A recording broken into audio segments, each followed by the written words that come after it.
حبيبي يا محمد يا عروس الخفقين يا حبيبي يا محمد يا عروس الخفقين يا مؤيد يا ممجد يا إمام القبلتين. Assalamualaikum warahmatullahi wabarakatuh. Alhamdulillah rabbil alamin wassalatu wassalamu ala asyrafil mursalin wa ala alihi washabihi ajma'in. A'udzubillahi minasyaitonir rajim. Bismillahirrahmanirrahim. Hal ataka haditsul khasyiyah wujuhu yawma idin khasyiah amilatun nasibah tasla narun hamiyah tusqa min ainun aniyah laisa lahum ta'amun illa min dhari la yusminu wa la yughni min ju'. Shadaqul adzim, shadaqu ala Rasulillah sallallahu alaihi wasallam. Pertama, mari kita panjatkan rasa puji syukur kita pada Allah Subhanahu wa taala. Salawat dan salam mari kita haturkan pada junjungan kita Nabi nak kekasih Allah baginda Rasulullah sallallahu alaihi wasallam. Innallaha wal malaikatahu yusalluna 'alan nabi ya ayyuhalladzina amanu sallu 'alaihi wa sallimu taslima. Ma'asyiral muslimin muslimat rahimatullah dimuliakan Allah Subhanahu wa taala. Sering kita mendengar kata-kata Dajjal, di mana disebutkan dengan berbagai macam cerita dari Al-Quran, hadis, dan kitab-kitab yang lain tentang munculnya Dajjal. Singkat cerita, Dajjal adalah penyebar fitnah. Jadi fitnah ini lebih kejam dari pembunuhan. Al-fitnatu akbaru minal qatl, al-fitnatu asyadu minal qatl. Namun Dajjal tidak mengenal ini. Fitnah nomor 1.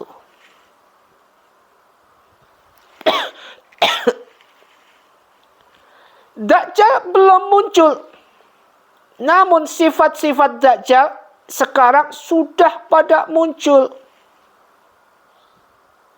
Ini yang akan dikhawatirkan. Dan ini merupakan kekhawatiran baginda Rasulullah sallallahu alaihi wasallam ketika beliau belum meninggalkan kita. Kekhawatiran pada umatnya, umati. Ternyata sekarang sudah. Dan bahkan mereka banyak sekali menyandang predikat titel Dajjal.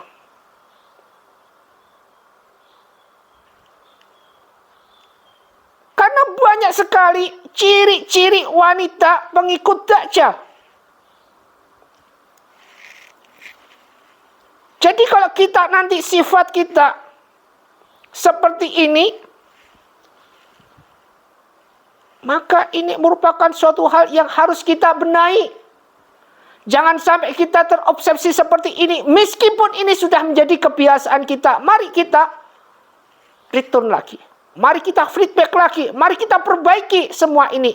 Dari watak akidah semua. Kalau kita nggak mau dikatakan pengikut Dajjal. Kita fokuskan kepada wanita atau kaum Hawa dulu. Wanita pengikut Dajjal, ciri-cirinya sekarang yang sudah kita lihat, yaitu wanita yang suka pamer harta benda atau harta kekayaan. Sudah. Tidak usah kita berbilang begini, bilang begitu. Udah. Inilah kenyataannya. Wanita yang suka pamer harta kekayaan alias dia hubbud dunya wa karahiyatul maut. Cinta pada dunia namun hartanya, bagaimana kalau harta itu sampai hilang, dia kekhawatirannya minta ampun. Namun dia takut mati, takut dengan kematian, takut kalau malaikat maut menjemput mereka. Takutnya apa? Takutnya nanti hartanya hilang semua. Harta fata morgana Sifatnya hanya menjebak kita. Andai kata kita tidak bisa menggunakan harta ini untuk suatu hal yang banyak fadilahnya. Sekarang suruh sedekah aja susah. Suruh berinfak aja susah. Nggak saja sedekah subuh susahnya minta ampun. Ini pertama, sering terjadi pada diri kita. Nyata. Dan harus kita benahi. Janganlah kita menjadi wanita yang suka pamer harta kekayaan.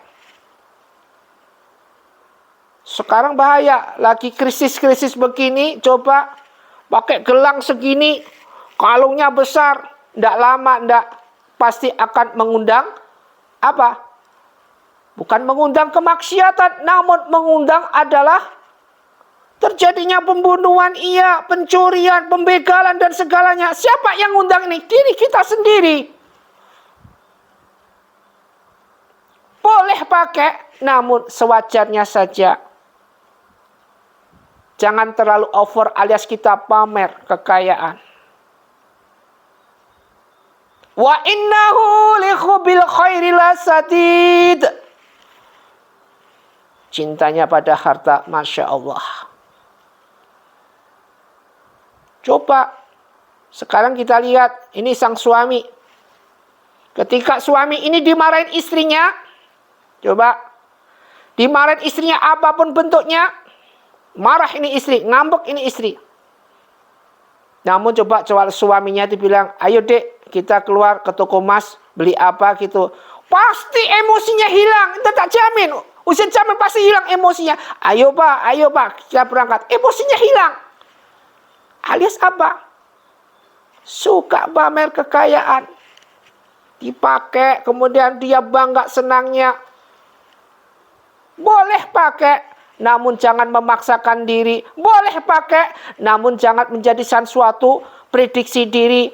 Boleh pakai untuk berhias diri, namun jangan terlalu over.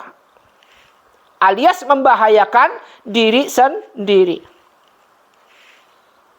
Itu orang-orang yang sudah benar-benar dia cukup jadi orang kaya. Banyak juga yang dia lebih fleksibel.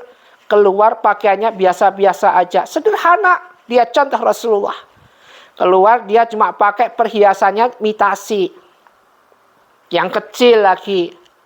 Padahal dia punya banyak harta. Dia lebih memikirkan apa? Keselamatan dirinya sendiri. Ini kita contoh. Jadilah kita seperti ini. Kedua, wanita yang berpakaian tapi seperti telanjang, inilah yang dicontohkan atau yang dikhawatirkan baginda Rasulullah Sallallahu Alaihi Wasallam pada umatnya nanti akhir zaman. Di mana sekarang banyak sekali wanita berpakaian namun seperti telanjang, menonjolkan suatu hal yang enggak harus ditonjolkan. Bahkan dengan apa yang dia punya, dia tonjolkan. Begitu dipuji banyak orang kaum adab, justru menambah kemolekannya. Justru dia menambahkan suatu hasratnya, mengundang kaum hadam, sehingga muncullah suatu hal-hal kemaksiatan. Yang ini tidak diinginkan. Yang ini bertentangan dengan agama. Coba sore-sore, coba nggak siang, pakaian untuk fitness. Ini pakaian untuk senam aerobik, dipakai jalan-jalan di mall. Bisa kita bayangkan andai kata muncul kejahatan, pemerkosaan, siapa yang salah? Menghindari hal seperti ini, perlunya kita untuk berbawas diri, punya iman. Apa yang kita banggakan andai kata kita berpakaian seperti ini? Seharusnya kita malu. Bagi orang yang beriman, malu. Bagi orang yang nggak punya iman, suatu hal yang dinamakan profesi. 1 detik sekarang berpakaian seperti ini, masukkan di viral. 2 detik viral lagi, 3 detik viral lagi. Tak pernah kebayangkan bagaimana, tak pernah kita pikirkan bagaimana nanti azab jariahnya ketika si fulan ini sudah masuk ke alam barzah, alam kelanggengan. Barzah siksa masih ngalir terus selama tubuhnya ini masih dinikmati orang banyak. Alias meskipun dari fotonya, meskipun dari videonya, selama dia masih hidup, selagi itu masih dinikmati kaum Adam mungkin atau kaum yang lainnya, maka jariah azab masih tetap mengalir. Coba nggak pernah kita bayangkan, nggak pernah kita pikirkan. Makanya sebelum berbuat, pikirkan dulu.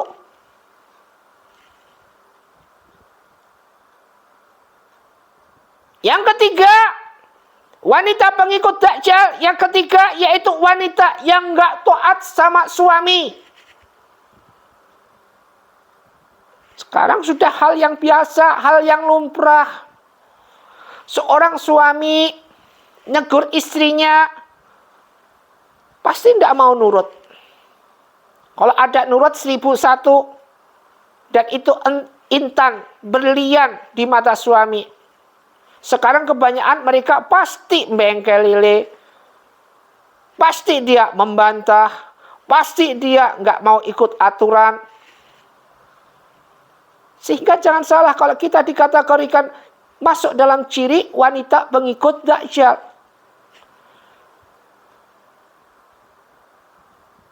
Jadi tadi sudah wanita yang suka pamer harta benda, wanita yang berpakaian namun seperti telanjang. Yang ketiga, wanita yang gak taat pada suami. Yang keempat, yaitu wanita yang tidak bisa menjaga sholatnya. Inna sholata tanha 'anil fahsya wal munkar. Tidak pernah terjaga sholatnya. Bagaimana ketika dia datang bulan rambutnya rontok kemudian dibiarin saja? Bagaimana aturan-aturan fikih yang sudah dijelaskan di situ? Nggak pernah kita mau belajar, nggak pernah kita mau berintrospeksi diri. Bagaimana nanti?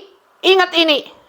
Dalam suatu riwayat dijelaskan, andai kata satu helai rambut, ketika wanita itu dalam keadaan nifas, atau datang bulan, rambut ini jatuh. Satu helai rambut jatuh. Kemudian dia tidak ambil. Dia tidak barengin untuk ketika dia mandi junub. Maka satu helai rambut nanti akan kembali ke kepala kita dengan kilatan petir di akhirat. Coba kalau setiap hari rontok berapa itu. Dalam keadaan datang bulan. Gak satu helai rambut, banyak sekali. Di kamar mandi ada, di rumah ada, ruang tamu ada, rontok semua. Gak diambil, gak ada apa, gak ada tindakan, gak ada introspeksi, gak ada pembenaran, gak ada pembelajaran. Berapa kilatan petir nanti kembali ke kepala kita. Hancurlah tubuh kita. Mari ingat, kita aja ketika hujan ada kilatan petir, baru kilatan petir, belum suaranya, sudah, ya Allah, udah tutup kita telinga gini. Kenapa? Kenapa ditutup telinganya? Takut. Ternyata takut bukan karena Allah, takut sudah kilatan petir. Padahal ilmu makrifat yang paling tinggi adalah takut sama Allah, nangis sama Allah.